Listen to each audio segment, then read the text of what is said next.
দেখছিলেন mercantile bank সংবাদ শিরোনাম। এবার জানাবো খবরের বিস্তারিত। আপনাদের সাথে আছে আমি সঙ্গীতা ইসলাম। যুক্তরাষ্ট্রের ৩৫% নতুন শুল্ক আরোপ নিয়ে চট্টগ্রামের পোশাক কারখানার মালিকরা আছেন উৎকণ্ঠায়।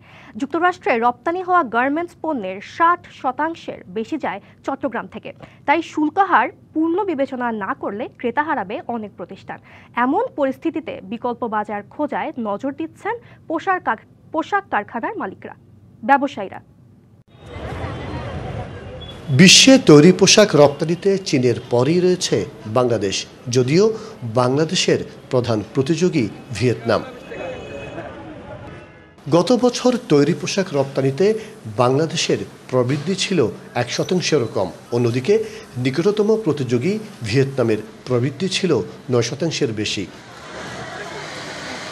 অথচ যুক্তরাষ্ট্র ভিয়েতনামের পণ্য রপ্তানিতে ২০% শুল্ক নির্ধারণ করলেও বাংলাদেশের জন্য এ হার করেছে ৩৫%। যদিও ১ আগস্ট পর্যন্ত আলোচনার সুযোগ রেখেছে Washington.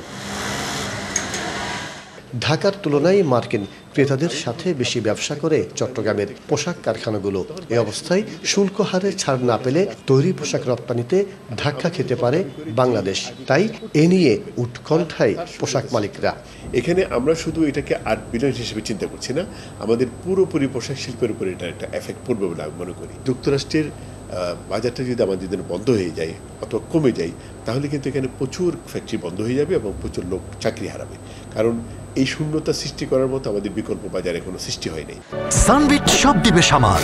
Sunbit magic press dishwashing এর মাথা ঘোরানো সলিউশন।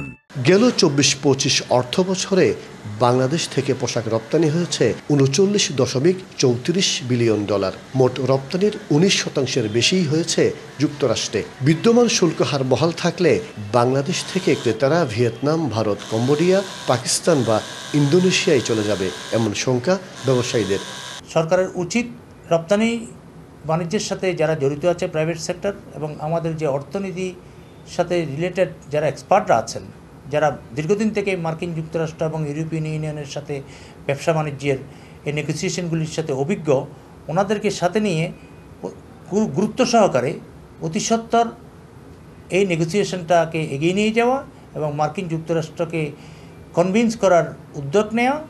ঢাকা ওয়াশিংটন আলোচনা ফলপ্রসূ না হলে ১ আগস্ট থেকেই যুক্তরাষ্ট্রের রপ্তানিতে দিতে হবে ৩৫% শুল্ক। মাসুদুল হক, ডিবিসি নিউজ, চট্টগ্রাম।